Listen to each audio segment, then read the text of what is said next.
متوفر عندنا الاثنين فلتر دول بالغيارات بتاعتهم. تمام. الشمع بتاعهم طبعا حلو قوي.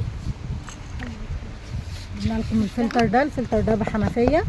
في كمان الفلتر ده فلتر يعتبر هو فلتر حقيقي يا جماعه، مش لعبه.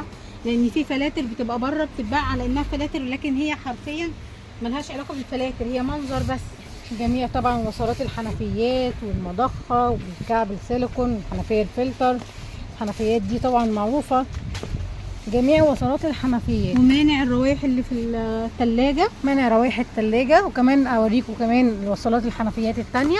في الوصله المروحه دي، وصله الحنفيه المروحه دي طبعا. في كمان الوصله الفلتر.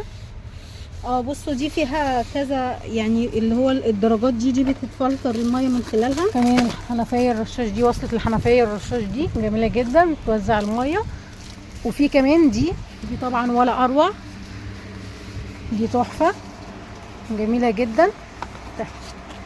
دي حلوه قوي، بتتحرك معانا، بتدينا اشكال الميه دي. طبعا الرشاش والموجه حلوه قوي طبعا. معاها المفتاح بتاعها، ونقدر نضيق نوسع. بتلف معانا، بتلف معانا طبعا. بنعلقها كده ونبدا